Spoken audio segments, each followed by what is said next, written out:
It's an interesting time for business. Tariff and trade policies are dynamic, supply chains are squeezed, and cash flow, it's tighter than ever. If your business can't adapt in real time, you are in a little bit of hurt. So how do you get full visibility and adapt in real time? Over 42,000 businesses trust NetSuite by Oracle, your AI-powered business management suite. It brings accounting, financial management, inventory, and HR all under one roof. NetSuite is the #1 cloud ERP for a reason. It's your single source of truth, giving you the data and control you need to move quickly. Real-time forecasting helps you move into the future with confidence, and with AI built in, you can automate the busy work and focus on strategy. NetSuite helps you see what's stuck, what it's costing you, and how to pivot fast. If I were running a business with a lot of moving parts, I'd use NetSuite for full control over everything. Tame the chaos with NetSuite. If your revenues are at least in the 7 figures, download the free ebook, Navigating Global Trade, 3 Insights for Leaders at netsuite.com/SPI. That's netsuite.com/SPI. You spent months building towards launch day, but when the clock hits 0, your site crashes. Bots swarm, and loyal fans rage on Reddit. That's not good. Fanfare was built to stop that. Fanfare is the drop platform made for high-pressure moments, stampede-proof infrastructure, verified waitlists, and bot filters that actually work. Instead of refunds and rage, you get retention and revenue. And that sounds great to me. Your next launch shouldn't be a gamble. Get Fanfare's 5-step hype drop playbook and learn how to bulletproof your drop at fanfare.io/playbook. Again, that's fanfare.io/playbook. Congrats, your business is doing great. All your hard work is paying off, but you need help like now, and you have to hire fast. How can you hire amazing candidates quickly? Easy. Just use Indeed. When it comes to hiring, Indeed is all you need. Stop struggling to get your job post seen on other job sites. Indeed sponsored jobs help you stand out and hire fast. And with sponsored jobs, your posts jump to the top of the page for your relevant candidates so you can reach people you want faster. And it makes a huge difference. According to Indeed data, sponsored jobs posted directly on Indeed have 45% more applications than non-sponsored jobs. One of the things I love most about Indeed is that it has one of the largest databases of job seekers, giving employers access to a wide range of candidates. And with job alerts, I get notified when new candidates apply. And with Indeed sponsored jobs, there's no monthly subscriptions, no long-term contracts, and you only pay for results. So how fast? Well, in the minute that I've been talking to you, 23 hires were made on Indeed, according to Indeed data worldwide. There's no need to wait any longer. Speed up your hiring right now with Indeed. And listeners of this show will get a $75 sponsored job credit to get your jobs more visibility at Indeed.com/smartpassive. Just go to Indeed.com/smartpassive right now and support our show by saying you heard about Indeed on this podcast. Indeed.com/smartpassive. Terms and conditions apply. Hiring, Indeed, is all you need. I want to quiz you. Do you know what this quote means? Have you ever heard of this quote? Vision without action is a daydream. Action without vision is a nightmare. What do you think that means? Well, the first part of it, vision without action is a daydream, essentially means, well, if you have this big idea, but you never do anything about it, well, it'll just continue to be a daydream, a wish, something that will never happen, but you can think about. But the opposite, the worse one, action without vision is a nightmare. Well, that's doing things without knowing exactly where you want to go. Sort of like a car that you drive around without any sort of destination. Well, how do you even know which way to turn, which way to go? Eventually, you're going to run out of gas and potentially burn out. And we don't want that to happen. Today, a special guest is joining us here on the show. His name is Michael Hyatt. You might have heard of him before in the leadership space. He's been a guest here on the show several times in the past, one of our favorites, actually. And he has a book that just came out literally last week called The Vision-Driven Leader. 10 questions to focus your efforts, energize your team, and scale your business. And we've talked a lot about taking the approach as a business owner, as somebody who sort of steps into the CEO role. Even if you're just a solopreneur, the difference between a scrappy entrepreneur that sort of reacts, that sort of comes at it day by day, versus the one who plans. And whether you have a big team or a small team, that plan, that vision, that execution behind that is going to be key to your success. So today I'm excited to bring Michael on to talk a little bit about what a vision actually is. How do we structure it? How do we understand it? How do we define it so that our teammates can understand it too? And whether you have employees or not, this is going to be something that's really, really beneficial to understand because we need that direction. We need that vision because we don't want our business, our dreams to become a nightmare. So first, let's get to the music. Welcome to the Smart Passive Income Podcast, where it's all about working hard now so you can sit back and reap the benefits later. And now your host, he secretly wishes he could work on a movie at Pixar, Pat Flynn. While DIY website tools are everywhere, most fall short on design and performance. Hit publish. Framer ships your site worldwide in seconds. No code, no compromises. Framer is a powerful, user-friendly platform that delivers developer-level results without writing a single line of code. Make your designs move and convert with Framer. Framer brings your site to life with powerful animations, dynamic content handling, and a design-first approach that helps your site stand out. Framer is the design-first, no-code website builder that lets anyone ship a production-ready site in minutes. Browse hundreds of pixel-perfect templates or even design something of your own on a totally blank canvas. Add bold animations like appear effects, text effects, scroll and looping animations, and much more in seconds. And it's free to start. The built-in AI handles the heavy lifting of generating starter layouts and can even translate your entire site to any language. On the back end, you'll get responsive breakpoints, built-in hosting, a flexible CMS, and privacy-friendly analytics. Ready to build a site that looks hand-coded without hiring a developer? Launch your site for free at framer.com and use code SPI to get your first month of pro on the house. That's framer.com, promo code SPI. Framer.com, promo code SPI. Rules and restrictions may apply. Do you know the secret to businesses that are scaling faster than ever? They're using Upwork to tap into a diverse pool of skilled freelancers across various industries.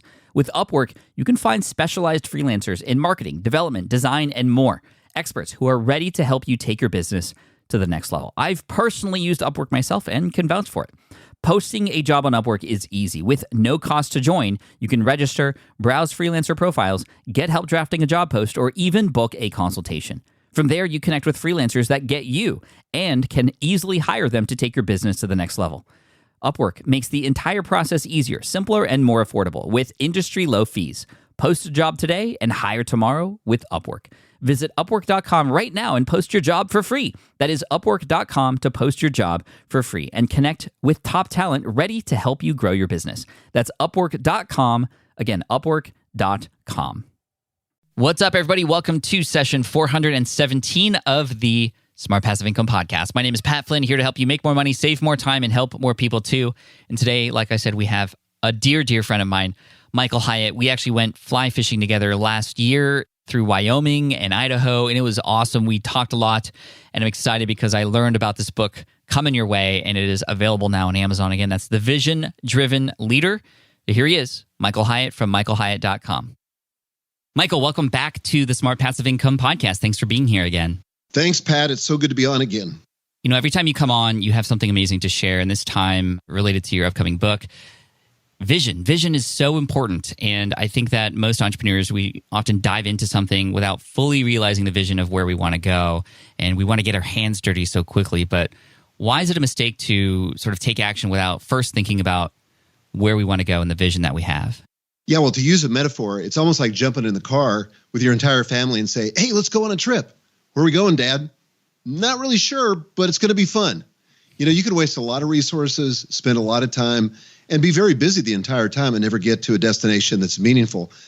And so I think that's true in an organization too. You know, there's so much sideways energy, so much waste of resources when we're not clear about the destination. And I think even, you know, in productivity, which is a space that I've written a lot about, and I know is a particular interest to you, Pat, you know, productivity without a vision, you can end up very busy doing a lot of stuff that doesn't really matter at the end of the day. And I think that the secret to having more margin in your life, to having a business that you run instead of a business that runs you, is to have a clear vision where you can create alignment and then drive the execution around that vision.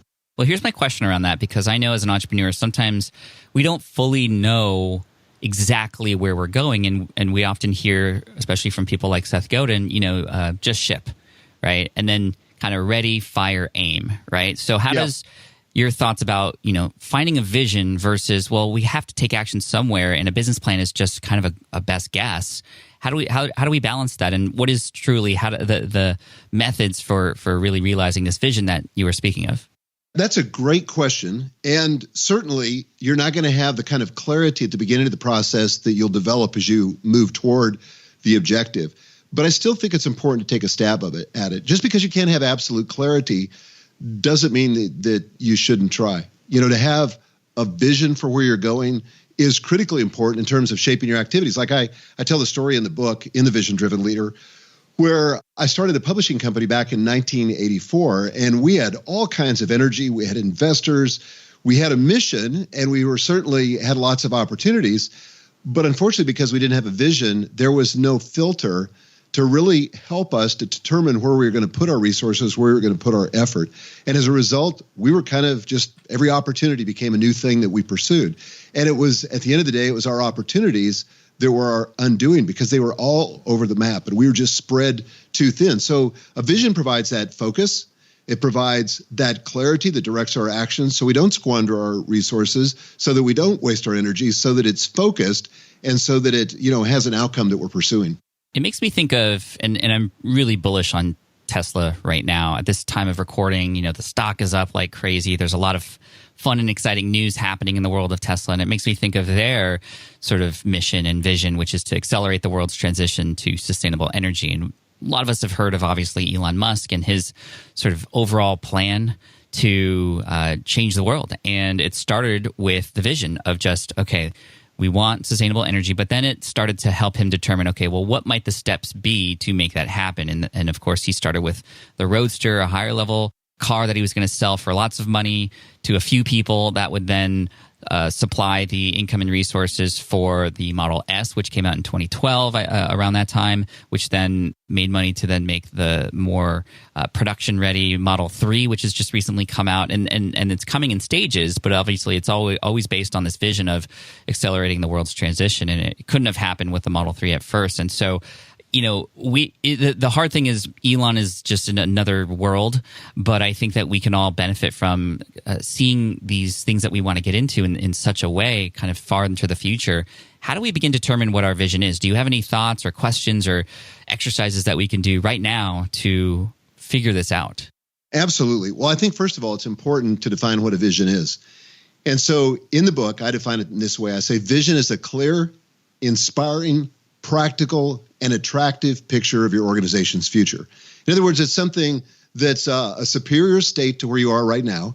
Typically, I recommend to our business coaching clients, we have about 500 people in our program right now, business owners, that it needs to be about 3 years from now. Beyond that, technology is changing so fast that for most businesses, and there are some exceptions, but for most businesses, beyond that, it's just a wild guess. Less than that, and it's not going to be strategic. So a written statement, really a script, I call it. A statement's not sufficient, but a script that encompasses 4 areas where you talk about your team, your products, your marketing, and your impact in the world. And so it needs to be written, and it needs to be written in the present tense. But this is not something, you're going to cook up by, going into the mountains and meditating and having some mystical experience.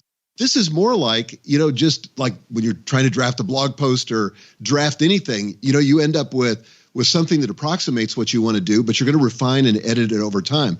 But I recommend to people that are trying to formulate a vision to get away for a day and to go through a series of questions. In fact, I have these questions in the book. They're vision prompting questions because I know how difficult it is for most people to sit down and stare at an empty screen. It can be quite intimidating. So this is almost like, not quite, but almost like paint by number. So I have a series of questions that if you did nothing but answer these questions, you would have probably 85 to 90% of your vision script done. And is this something you do on your own, or do you do it with other members of your team together? I highly recommend that you start by doing it alone. I've been a part of a process where I worked for a company where the CEO came in and said, look, our investors are asking me what my vision is. I'm not really a vision kind of guy, so I want to appoint a committee to figure out the vision, and he put me in charge of it. Well, it would have been awesome if he'd had a seat at the table or if he'd given us some, kind of idea of where he wanted to go. But this is not something you could delegate. This is something that I think is integral to being a good leader. Vision, or being a leader, means that you're leading people somewhere. Well, where's the somewhere? Where is the destination you're taking everybody? So I recommend that you get alone. You get very clear, step into the future, stand in the future, as it were, use your imagination, which is I think a God-given faculty that we have to begin creating the future, and describe what you see, write it down, write it in the present tense as though it were already happening. And then once you get that first draft, then it's time to go back to the team and say, look, I've been thinking a lot about vision and where we're going. And this isn't perfect. It needs a lot of work. This is just a draft. But in order to take it to the next level, I need your input. That's when you share it and really invite their input. What did I miss? What did I not seeing clearly? What could be improved here? Then you in that process, you're beginning to create buy-in so that it becomes not just your vision, but a collective vision. But it will also act as a filter for people that just say, that's not really what I signed up for. And that's fine. You want people that are aligned around that vision. The right vision will attract the right people and repel the wrong people. How do you differentiate between this vision that we're creating and scripting out for ourselves and just our wish list of things that we hope will happen? I think a lot of entrepreneurs, we have ideas of where we want to go, but because it feels more like a wish and almost so far into the future that we don't even know how to get there, it almost feels deflating sometimes when we see this vision or this wish list that we've created and we go, oh man, I got a lot. I don't even know where to begin on this. And it almost is sometimes deflating, I've heard from people. So how do you create the vision without deflating yourself, but get excited about it at the same time? Yeah, I think that's where the 3-year time horizon, makes sense. Because, it needs to be something that you could see reasonably happening in a 3-year time frame. But one of the things that's really critically important to do is to suspend that how question. Because if it's properly formulated, you're not going to see the entire how. Vision has to precede strategy. And I've said this in my book, Your Best Year Ever, when it comes to goal setting.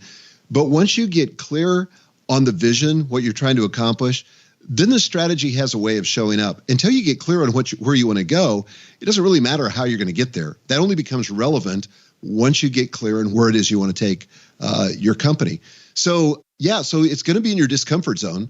There's going to be parts of it that make you uncomfortable, and that's how it should be. If it's something that doesn't make you uncomfortable and it's just in the realm of kind of business as usual and it relies on an incremental gain, that's not really vision. That's not going to inspire anybody, probably not even you. Right.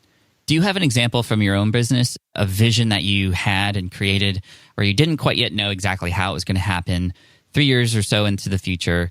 And then can you tell us how you figured out what to do to realize that vision?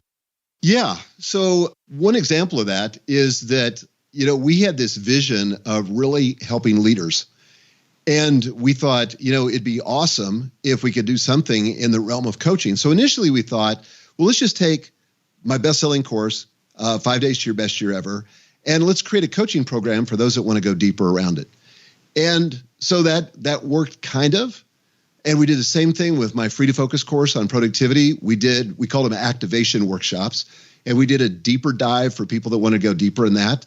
What we didn't see at the time was that people wanted to marry those two things together so that they were both pursuing goals, but doing the productivity thing together. So we kind of zagged from that and went into our business accelerating coaching program, which has just taken off like crazy. We've got about 500 clients in that program now, and it's become more than half of our business. So, a lot of times at the beginning of a vision, you kind of have sort of, it's almost like the Bible says, we see through a glass darkly. We don't have the clarity that we might need when we get there, but it gets us set in the right direction. And the clarity comes as we begin to make progress. So that's just an example. I love that. Thank you for that. What are some of these questions that we could prompt ourselves with and maybe even think about? I'd like to perhaps navigate some of those for those who might be getting into the book later. Yeah, cool. So again, I talk about a vision script, not a vision statement. One of the things I found, Pat, was when I was trying to create a vision for my company, I thought I had to come up with this short, pithy, clever thing that you could put on a T-shirt or a coffee mug and would just motivate the heck out of everybody. Right. That's like an impossible burden for anybody to create. I mean, maybe, there's occasionally a person that can do that, but for the rest of us that are mere mortals, that becomes an impossible task and it actually inhibits the process. So I said, what if we made that a vision script, something that actually was not so long that it was daunting, but long enough where we could flesh it out and actually describe what we see in 4 key areas. So I start with team. Team is critically important. I think that's the first and most important priority as we're beginning to fulfill our vision and move into the future, is to think about what kind of team it's going to take. I've often said that if your dream doesn't require a team, your dream is too small. So the team is going to be the primary vehicle, the primary mechanism by which you get to the future. It's going to take the collective effort of several people, maybe a lot of people that are going to help to accomplish that vision. So here are some of the questions that I ask around team. What kind of teammates do you want to attract? What characteristics do they share in common? How do they work? What is their work ethic? What do you do to attract top talent? What is your compensation philosophy? What does your benefits package look like? By the way, this was a huge breakthrough for us when we began to think of prospective employees as customers that we had to sell on the product, which was the company. So we began to think of our company as a product, and we built out a sales page, which we call our careers page. You can see it at michaelhyatt.com/careers. But a sales page that would sell our company to prospective clients or prospective employees, because we wanted to attract the right people. And then we began to think, what kind of benefits would we have to have that would really attract the best top talent?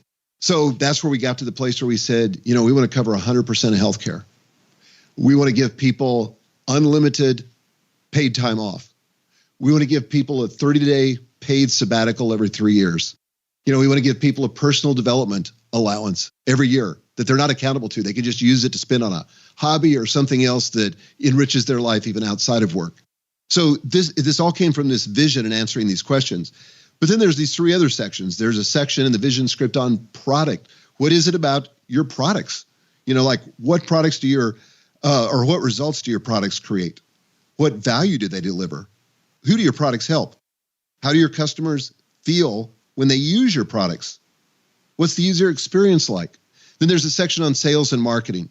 What markets do you serve? How large is your customer base? How do you reach them? And then impact. What are the results?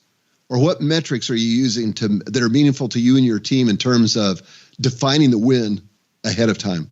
So anyway, all that leads to a first draft that you can polish and turn that into a vision script that can really become the guiding or the driving force of your business. It's interesting. It reminds me of my book, Will It Fly, which is about finding a business and validating that idea. But it really starts internally with you and validating, where do you want to go personally in the next 3 to 5 years of your life? And that then becomes very similar to this, the guiding principle. And I love how this is specifically a similar exercise, but just for your business specifically, related to team, products, marketing, and impact. And so I can imagine this being helpful such that when you come to a decision-making point or there's an opportunity in front of you, you can kind of just use this as a litmus test to see, well, does this actually fit into where I want to go here? Or does this prospective hire, fit this vision that we have? Or are we getting the results that we actually shot out to get? What are some results that you're seeing from some of the people in your coaching program that are using this? Well, it's been huge. We gave them an advanced copy of the book, The Vision Driven Leader, and gave them an opportunity to read through it, formulate their own vision, and then report back. And they've seen extraordinary results. Now, in our coaching program in general, we track the metrics. How much does the business grow? For example, that's an important metric to us. And in the first 12 months, our average coaching client, and we spend an entire day on vision, our average coaching client will grow their business by 61% in the first year. Wow. But that's not all. And this is why vision is so important. Our average coaching client shaves 11 hours off their work week. Now, how do those two things go together? Well, I would maintain that vision has got to be the foundation of meaningful productivity. In other words, not all tasks, not all projects are created equal. You can spend a ton of time doing things that are really should be outside the scope of your vision, but are not leading you anywhere. But once you have clarity about a vision, now all of a sudden you have, and you kind of mentioned this before without using the word, but you have a filter, right? Mm-hmm. So you could decide which opportunities are relevant, which are a distraction. You can talk about which work is relevant, which work is just a distraction. So everybody can skinny down their workload because now we're focused on the vision and fulfilling that. We're not just trying to do everything, sort of the shotgun approach. We're using a rifle to get laser locked on the stuff that matters. It becomes a filter and a way to measure which priorities are important and which are not. Wow. Massively helpful. I think that this can either become something that people can embrace with welcome arms or often be afraid of because perhaps they internally know that they aren't really sure where they want to go. How do you begin to approach this process if Or what are some of the questions you can ask yourself if you're just not even quite sure what the direction you want your business to be? This is, this as a writer. I know this as a writer too, but I don't get clear until I start writing. Like I might sit down and I think I'm going to be writing about one thing, but there's something about the process of writing. And I often quote this, I don't even know who said it originally, but thoughts disentangle themselves, passing over the lips and through pencil tips. Sometimes we're not clear because we haven't subjected ourselves to the discipline of trying to write it down. Something about writing forces you to get clear, and particularly when it's a guided writing assignment like I've outlined in the book. And, anybody can do this. I mean, we've had so many people, hundreds of people now that have gone through this exercise who wouldn't consider themselves a writer. And we say, look, this doesn't have to be some kind of beautiful prose. It could be a series of bullet points. The most important thing is get it out of your head. You can polish it later. This is advice I give to writers, but it's true in coming up with a vision statement too. But you got to get clear. And I spend a good amount of time in the first part of the book. What happens when you don't have a vision? Well, I went through a business failure because I didn't have a vision, but there's a lot at stake. Your people are counting on you to give the vision. There was a big research project I cited in the book where they said, what's the number one trait that people who work in companies look for in leadership? Well, the number one, as probably everybody could imagine, was integrity. Mm-hmm. Number two, vision. They want a leader who knows where he or she is taking the company, because they know what happens when that's not present. Everybody is very busy. Everybody's doing a lot of work, but it's not going anywhere. And people can sense that. It's critical. Even if you don't feel like you can do this, you've got to do it. You can't delegate it. You can't hire it out. This is something you've got to ask yourself the question, where do I want to take this? What's personally interesting to me? What's compelling to me? What do I want to give my time and resources to? If you can't answer that question, what are you doing?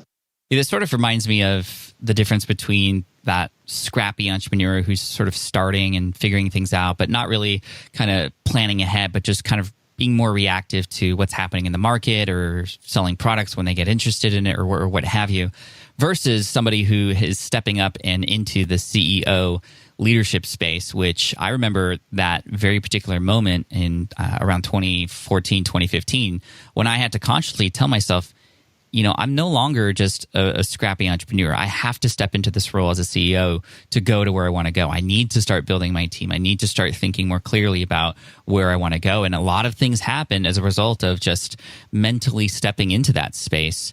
And that doesn't necessarily mean you have to have, a giant team.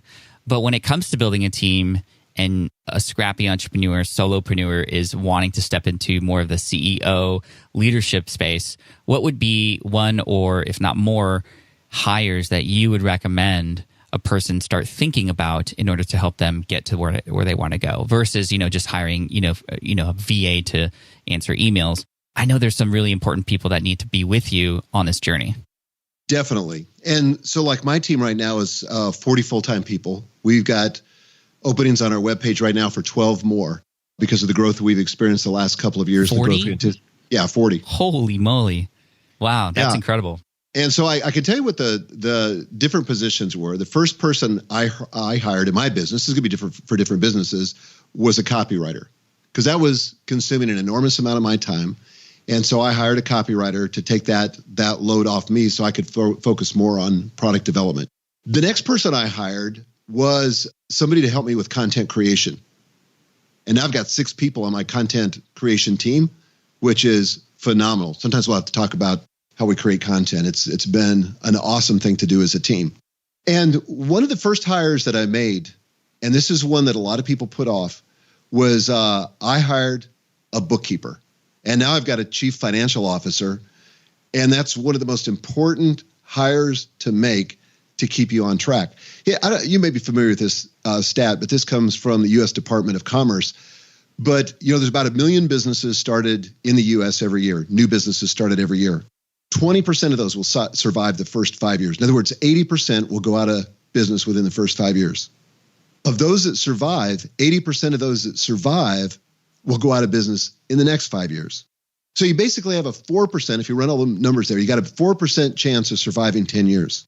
So I do think that comes back to vision, and it comes back to hiring the right teammates. Who are the people that are going to help me get to that vision, because nobody just needs to hire people or hire people because you got more work than you can do, but you're hiring people to help you row the boat that's going to get you to the destination you envision. I love that. Thank you. Wow. I'm just kind of blown away because I remember when I got familiar with your work in 2013 through Platform and Platform University and all that great stuff. Your team wasn't that big, and now you've scaled up quite nicely. And how do you manage to stay sane while growing a business to this level? I personally don't have an interest to get to that scale. I have a team of about 8 full-time people now, which is a good sweet spot for me.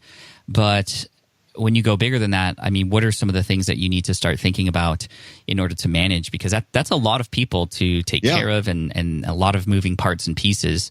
What's your secret? Well, I would say, I feel like I'm playing a one-string guitar, but I do think it comes back to vision.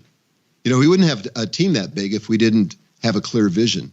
And the thing that keeps that from becoming complex and bureaucratic and more than any one person can manage is the vision, the discipline of that, staying focused.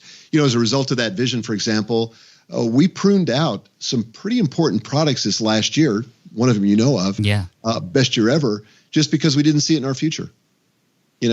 Great program, had a wonderful season in our business. It's still alive. I mean, people can still buy it, but we're not spending a lot of effort on, promoting it out there anymore because we just didn't see it as part of our future. But I would say that if you do see your company growing bigger than 8 people, and by the way, there was a point at which I saw, 8 people, and I thought, this is probably, it. This is enough. So I wouldn't be surprised, Pat, I'll just put this bug in your ear, that your team doesn't grow as your vision expands. We shall see. Just saying. We'll see. And bigger is not always better. So I certainly want to acknowledge that. But I do think that if you're going to lead a team, the thing that they're counting on you for is that vision, because they need to have a filter. They need sort of some overarching schema that guides their work, that tells them what's a distraction and what's an opportunity. Those often look like the same thing on the front end. But if you don't have a vision, you don't have a way of discerning the difference. How do you get the team on board with your vision? I think that I can imagine cases where a leader will go to their team and say, this is where we're going, and the team is just not happy, or, okay, sure, boss, whatever you say. But how do you get them excited about the vision? How do you align them with you? Okay, here's the first and foremost important thing. You've got to be excited first. Yes. If it doesn't motivate you, people can sense it. If you're just going through the motions, people know it. They can intuit that. People are a lot smarter than sometimes we give them credit for. But if you're jazzed about it, then you're going to communicate that enthusiasm. But this is not like a one and done communication thing. Like if you were to interview the employees at our company and said, what's the vision for Michael Hyatt and Company? They might not give you the letter of the law, as it were, be able to quote from the vision script, but they're pretty clear. And it's because, again, it's not a one and done thing where, we did the vision thing, we got the vision script, and now it's in a shelf, on the bookcase. No, this is a living document. So let me just tell you what happens with us. So every year we have an annual team meeting. We just did this in January. We brought everybody together.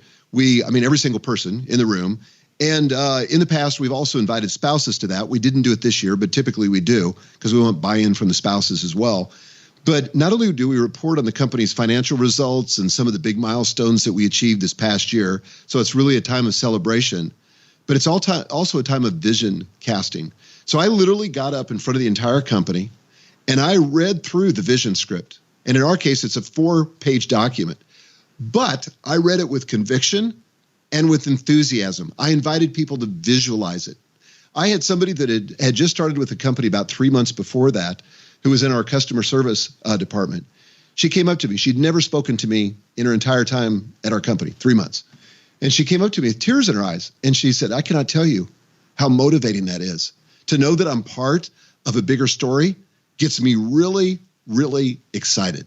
And that's pretty much the consistent response that our clients see with their employees when they get connected to the vision. Because all of a sudden, and here's the thing that people are desperate for, meaning. People want to know that what they do on a daily basis means something, that it's connected to a bigger story, that this is going somewhere, that their life matters. And it's your job as a leader to make sure that you connect the dots, that you connect that vision to their daily actions. But it can't even be once a year. So every quarter when our team gets together, we get together for one day, once a quarter. We call it team training, but we do a similar kind of thing on the annual. We review what's happened in the last quarter. We celebrate that. We set our goals for the next quarter. And we read one of the 4 parts of our vision script. But I don't read it. Somebody on our team does it. So they kind of interpret it in a way. But we talk about it there. We talk about it in our daily work. When an opportunity comes up, we ask ourselves, does this square with our vision? Can I just give you a piece of our vision? Yeah, please. So this is a part of our vision script, and this is under the team framework. And by the way, we highly recommend that people write this in the present tense so that you begin to believe that it's happening. As it turns out, all the brain science says that your mind can't differentiate between something vividly imagined and something you're actually experiencing.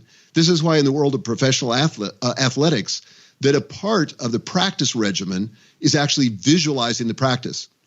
Somebody asked Michael Phelps one time when he just kind of looked like he was staring blankly into space before a race. They said, "Are you envisioning the finish?" And he said, "No." He said, "I'm going through mentally every single stroke." Why? Because that rehearsal, that mental rehearsal was key to performance. Okay, so this is in the team section of the script. This is one of the things we say. Our employees experience reasonable autonomy, planning and executing their own work without the impediment of overbearing management, stifling bureaucracy, or procedural red tape. We encourage innovation and experimentation.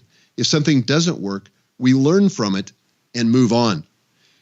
That guides the policies that we set up in HR, the way that we manage. We do not micromanage. We have an office, beautiful office. Nobody's required to come in. Nobody's required to keep office hours. Everybody's invited to come in, but we really don't care. We're looking at the results. We want people to have reasonable autonomy. Daniel Pink says in his book, Drive, that that's one of the 3 key elements for retaining people, for retaining the best talent. They've got to feel like they've got autonomy. But it also informs policies like we have a no-hassle software policy, where if you feel like you need an app, you don't have to get approved by your boss. You don't have to get it approved by some, central IT department. Just buy it. We trust you. You're an adult. So that vision informs how we run the business. And that's the key thing that I think people need to understand about vision. I really love that. I think, man, now I want to go work for you for a little bit. This is really cool. You had mentioned earlier the content team and how you all put together your content, and it's really neat. I'd love to learn a little bit more about how you do that, especially with multiple team members involved. Yeah, this has been really fun, and this has been a journey for me. But, in the old days, let's just take a book, for example. I wrote every word. And as you know from writing books, it's a ton of work. It's a drag. Right? And it's like daunting. And there were, almost every book I wrote, there was a point at which I wanted to throw in the towel and just say, this is just too hard. What was I thinking? I've sold myself into something I can't complete. But, eventually work through the messy middle and complete it. So now what I have with the content team, we follow something I call the 10-80-10 principle. It's also a principle I teach to our coaching clients, and it works not just in content development, but in almost anything if you're in a position of leadership. And that is where you're involved in the first 10% of the project and involved in the last 10% of the project, but other people who are more gifted in the middle parts of the project take that on. So, for example, now when we do a book or we do a podcast or we set up one of our coaching days, one of our workshops, I'll go in and brainstorm with the team, take several hours, sometimes a day, maybe 2 days if it's a book, and just do a brain dump. Everything I know about that, everything I've thought about it, we sketch on the whiteboard, all that stuff. Then the team takes it. This is the 80%. They do the research. They find the case studies. They interview the clients. They do all that tough stuff in the middle that, frankly, I hate. That's the hardest part of the work. Then it comes back to me for my fine tuning, for my review, and ultimately for my approval. And that's how we produce almost every piece of content today. 10-80-10. 10-80-10.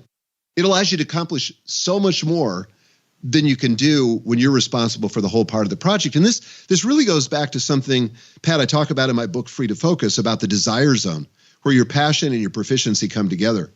That creates the greatest leverage for you personally, and frankly, creates the greatest leverage for the company. When you stay in your lane and you're doing your desire zone activities, you're satisfied, you're happy, you're fulfilled. When you stray outside of that, that's when life becomes, drudgery. And so for me, there's really today in my business, there's only three things that I do. I create content, I deliver content, and I work on the vision. Other than that, that's somebody else's work. And I say no. I pass it to somebody else that's more equipped to do it. And even within the content creation, there are certain parts of that I'm better equipped to do than the other parts. Like I'm great on the ideation part of it, building frameworks, coming up with the overarching part of it. But filling in the details, the case studies, all the things I talked about, the research, that's not in my desire zone. That's not the best and highest use of me. And this is why we build a team, so that we can do these things and only work on the things that we want to do. And this is why I have my team, and it sounds like you get to do things that you love to do as well. And the machine just keeps running, which is fantastic. Exactly. I also want to talk about, you had mentioned the 4 parts: team, products, sales and marketing, and then impact. I want to talk about marketing and sort of scripting the vision for marketing, because that seems like a means to an end, but you're scripting the methods and the how to get to the impact, to get to the results that you want. So what might a script look like for marketing in particular? Yeah, let me just read a few parts out of the Michael Hyatt and Company vision script as it relates to sales and marketing. So we start by saying kind of an overarching statement. We employ customer acquisition strategies that make our offers irresistible. So here's what we say, and you'll see where we got this in a minute. We understand our clients and customers are the real heroes. We serve as a guide, offering a plan that helps them overcome their obstacles, and achieve their desired transformation. So that's, story brand from Don Miller 101. Right, exactly. Okay, then we say this. We offer our products from a profound sense of what's at stake, both positively and negatively. Therefore, we believe selling and marketing are a noble and essential activity that we exercise without apology. As such, we confidently call our customers to action, believing our products are precisely what they need to help them get what they want. So, I think a lot of times people in sales and marketing, depending on your background or whatever, feel a little bit like they're, second-rate citizens in the company, that what they do is, not quite clean, not noble. And we're saying, no. Do you understand what's at stake? I mean, it's critical that we get the message about our products out to people, and the people that are involved in that are doing something really important and something really special. And so we want to elevate them. I love that. I love the positioning there. And I think that's something that we all need to hear, that selling is noble. I often say you can sell and serve at the same time. And for a sales team that you might have, because I know that I've been on floors where there's the sales team in the corner, but they're often the most hardworking, but often are the least appreciated because they're just about the numbers. I think that when you can put perspective into it with the human element and the fact that, we are creating solutions and helping people out, selling becomes crucial. It becomes the most important thing, or else no transformation would happen. So I really absolutely love that. And to finish off here, again, everybody should check out the Vision Driven Leader. You can probably get it on Amazon. Is there any special page you want people to go to see it instead? Absolutely. We'd encourage you to go to visiondrivenleader.com/smart, as in smart passive income, because we have a special suite of bonuses for people to visit that page. All you got to do is buy the book wherever better books are sold. Go to that page and you could redeem, using your receipt, a whole suite of bonuses, including you get the free audiobook, you get the free ebook there. You get a tool that we've created that's online that's amazing called the Vision Scripter tool that will actually walk you through the process online to get you a draft of your script. And that's the Vision Driven Leader? No, just visiondrivenleader.com/smart. Perfect. And we'll have that link to you in the show notes as well. To finish off, I'd like to have us discuss a little bit about just sort of leader energy levels, because I think that especially in the moments of developing a script like this and thinking about the future and the vision for the company, it can get really exciting. And then you present it to the team, everything's going. But then, of course, within the lives of our business, there are moments where we're feeling down, the dip, if you will. What are some strategies that you employ for yourself and your team to get that energy back so that we can realize that vision when perhaps we had a failed launch, for example, or things just didn't go to plan, or something happened that was unexpected that threw us off the rails? How do we get back on the rails and toward this vision that we have?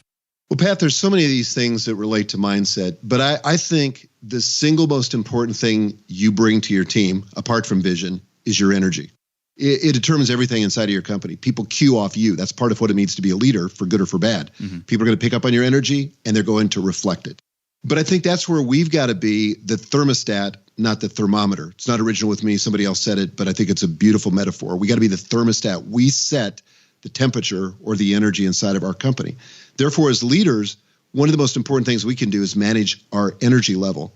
And when it comes to that, and I manage my energy. I'm a lot older than you, so I really have to manage my energy, but I'm very thoughtful about it. So for me, it begins with something very simple, but it's probably the single most important thing when it comes to energy, and that's the amount of sleep you get. Do you ever notice when you get tired, how much dumber everybody gets? Yeah. It's not them, it's you. Because you just, sleep is key to productivity. It's key to focus. It's key to energy. When I wake up in the morning and I've slept 8 hours, and that's my goal, 8 hours, the average adult needs 8 to 10 hours. So I'm on the short side of that. Unfortunately, about 78% of Americans get 6 hours of sleep or less. But to get 8 hours of sleep, it's amazing what that does to your energy level. What you eat is important. Whether or not you exercise is important. We're not talking about health here. We're talking about how you can be the best leader for your business. And you've got to manage that energy. How you show up every day matters. What happens when you get a setback like you were talking about? A launch doesn't go as well as it should. And I mean, we experience that constantly. People looking from the outside in say, everything you guys touch turns to gold. And people probably say the same thing to you, Pat. That's absolutely not true. We've had a lot of failures, a lot of things that didn't work as well as we had hoped.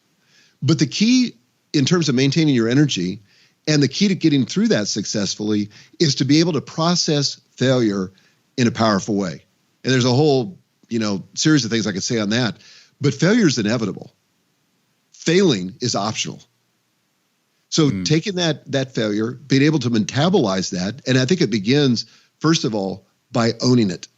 What will prolong failure, what will send you into the death spiral, is when you're in that sort of victim mentality where you're blaming everybody else. So my business, I tell the story in the book, The Vision Driven Leader, at the front of the book. I started the publishing company in 1984. After 5 years and enormous growth, we outran our capital and we went broke. In fact, we didn't have enough assets to declare bankruptcy because there was nothing to distribute. Everything had been pledged in loans, but we went broke.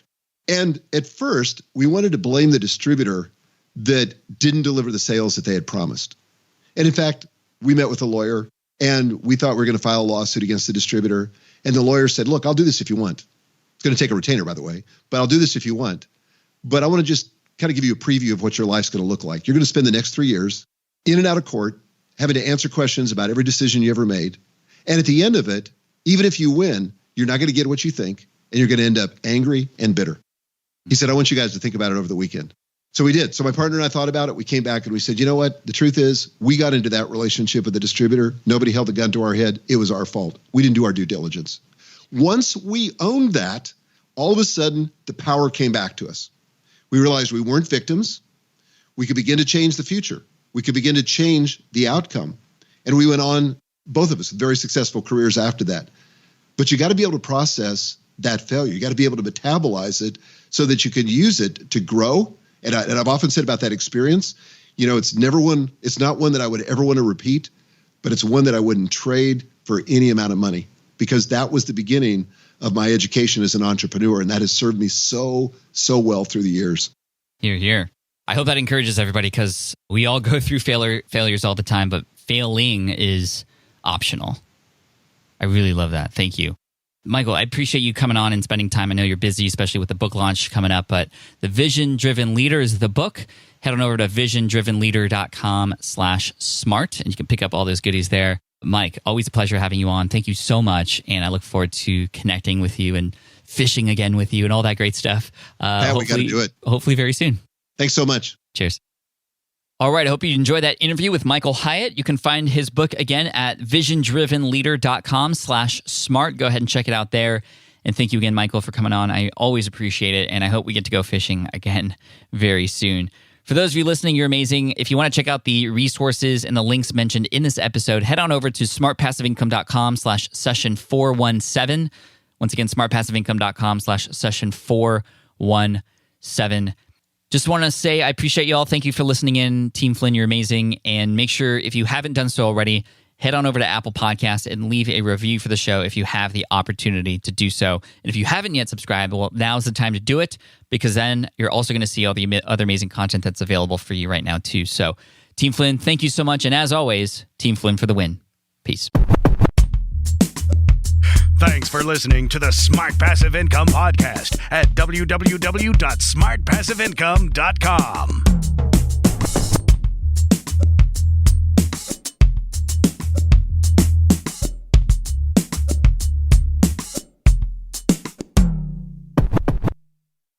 Hey, fellow podcaster, does this sound like something you've experienced? Record your podcast episode on one platform, download the files, edit in another app, then fire up a different tool just to create these social clips. Well, it can be clunky, time-consuming, and frankly overwhelming, especially for creators trying to grow. And that's why I'm excited to tell you about Riverside. Riverside is the all-in-one platform. Record, edit, and repurpose your podcast content all in one place. You just log in, record with your guests no matter where you are in the world, and just like that, studio-quality audio and high-resolution video. We use Riverside here at SPI as well now. With built-in AI, I can automatically clean up my audio, saving myself so much editing time, and it can even auto-generate clips to make promoting the show a breeze. And with Magic Clips, I can grab the best moments and repurpose them as short-form video, perfect for YouTube Shorts, TikTok, or Instagram, without re-recording a thing. So if you're tired of juggling tools and want a faster, simpler way to create and scale your content, it's time to try Riverside, built by creators for creators. Just go to smartpassiveincome.com/Riverside and use code SMART to get 1 month free on the Pro plan. That's smartpassiveincome.com/Riverside, promo code SMART. Have you dreamt about being your own boss, but still haven't made the first steps to making that dream a reality? Well, I get that. Starting a business can feel super overwhelming with legal forms, paperwork, finances. It's a lot. And that's why I'm excited to tell you about Taylor Brands. Taylor is a complete business builder designed to make launching your business simple and stress-free. You can register your LLC in just minutes, keeping your personal assets and the business assets separate from day one.